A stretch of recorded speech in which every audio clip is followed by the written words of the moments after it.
Hello everyone, Someone Bard here, or you can call me Silly. Let's continue doing more reviews of anime movies of 2016. And one I have today is an underrated and even original film. One I originally didn't feel like seeing from its advertising, but with it being from the same studio that did the Lego movie, I gave it a shot. And the end result became something that was quite enjoyable. It's the animated Warner Bros. Movie, Storks. Since the beginning, storks used to deliver babies to every human around the world, from their place known as Stork Mountain. But soon they stopped delivering babies and instead deliver packages for cornerstore.com. And one stork, named Junior, is given the promotion of being the next boss in line from Hunter. But first Junior has to fire Orphan Tulip, or Tulip, the only human never delivered as a baby, and has turned 18 years old, as she caused production to go downhill whenever she's around. But instead, Junior puts Tulip in charge of organizing letters in another area, which is empty. Yet a letter does arrive for her, as it came from a boy named Nate Gardner, who wants a baby brother to play with, as his parents, Sarah and Henry Gardner, are very busy working as realtors at their home, rarely spending time with Nate. So Tulip inserts the letter into a machine, which activates a baby-making machine and turns the letter into a baby girl. And so, Junior and Tulip has to deliver the baby to its destination, all while a stork named Jasper is following them, as he was the original deliverer of Tulip. And even coming across various troubles, such as a large pack of wolves wanting to keep the baby, and Junior and Tulip trying to feed her. And in the meantime, Nate gets his parents to prepare for the baby's arrival, while a pigeon, named Pigeon Toady, is on Junior and Tulip's trail to finding out what they're doing. It's pretty interesting to see an original movie during the mid-2010s, even when Warner Bros. Of all their DC movies and such. And this one is fun and funny. For the most part. Not that everything about the movie is bad, it's really the exact opposite. But certain parts don't tend to grab me and I felt are kind of questionable. Like Pigeon Toady. I don't really see him as a funny character, mostly because of how his dialogue is sometimes hard to get or understand, as it's quick and slightly mumbled. I do get what he's saying at times, but it's not that funny. Yet the big problem I have is with Hunter, mainly with his motivation. I mean, yes, I do get why storks stop delivering babies and they come back to it, but what's Hunter's excuse for not delivering babies? It could be something to do with the business he's running, but at the same time, it's very vague. What is Hunter's character like? What does cornerstore.com sell and where did it came from? Why does he see business as important? Did he even work in delivering babies? How long did the storks work for Cornerstore after not delivering babies? Unless there's something to it, then I don't see it, because all this stuff with Hunter and business is a huge side note with little to it. At least the only thing Hunter has going for is the climax of him, and how he goes out, which is pretty cool. But I do get the motivations of the other characters, like with Junior. He's been working with storks for a long time that when promoted to boss, he doesn't even know what he's going to do because he's new to it, and is unsure what his plans are. And with Tulip, having been on Stork Mountain her whole life, already has plans if she were boss. Yet she wanted to go find her family, as the vehicle she and Junior used to deliver the baby was going to be used to travel out and look for her family. But she also figured out how to turn on the baby-making machine by inserting the letter Nate gave, and that same letter gets turned into the baby. But how did one letter make that one baby? Well, there are a few clues to them, like Nate wants the baby to have ninja skills, so the baby has ninja skills.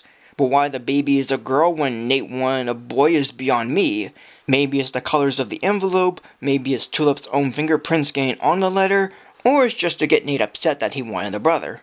Either way, the baby does look and act cute, and Tulip gives her the name Diamond Destiny, which is surprising considering the baby's name isn't mentioned anywhere else after she gave her it. And the out-of-nowhere mention that Tulip and the baby have the same birthday, which Tulip mentions several times even though she never states what day it is. Yet her birthday is the reason Junior didn't fire her in the first place. The humor in the film is one of the big highlights of the film. Not all of it is funny, but many moments are, both visual and verbal. One of which involves the wolves, a large pack of them, and when they chase after Tulip, Junior, and the baby, the wolves combine together to turn into various things to catch up with the heroes, and it's pretty funny to witness. They can become a bridge, a boat, a submarine, a minivan, and a broken heart. The character expressions are pretty good, mostly from Tulip and Junior, at times getting a chuckle or felt kind of unsettling. I also like how when Tulip, out of boredom, decides to talk to herself as different characters, but when she finishes, the clock strikes 1 minute, and I laughed at that because she spent a whole minute doing that routine. I also laughed at how every time Hunter says boss, his voice echoes so deep it causes heads to explode up to space and then reverses back to normal. There's also the kind of humor where there's some big build-up or moment going on, followed by the sudden cut to what's really happening. Like where Tulip and Junior first set up the plane, Junior states that he can fly the plane and finds it easy, and then the film cuts to the plane falling and Junior panicking, having trouble controlling the plane.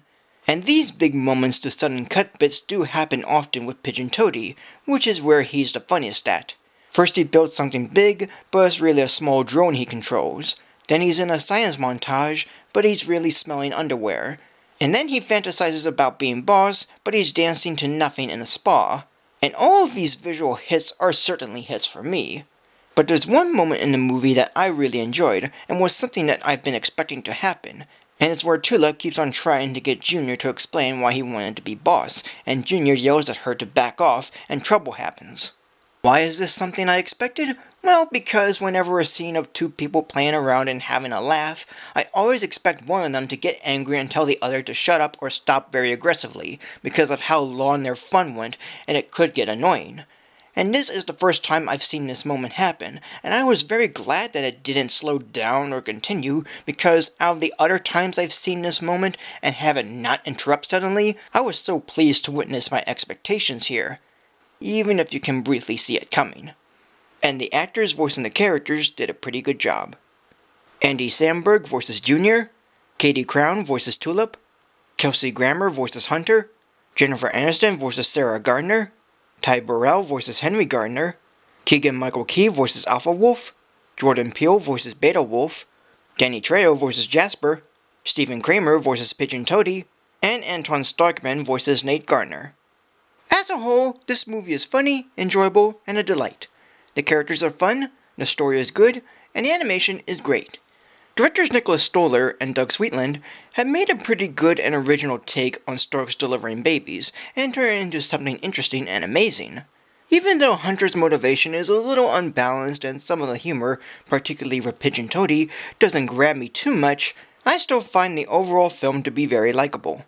With some cute moments, fun expressions, hilarious jokes, both visual and verbal, and having many funny moments all around, the movie still works after having seen it in theaters one time. It's all a joyful and fun experience. So today, this movie will get a rating of 3 stars. So thank you for joining me. Like, comment, subscribe, follow me on Facebook or Twitter, follow me on Patreon.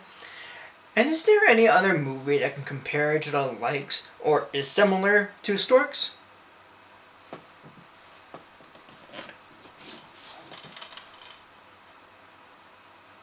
Maybe.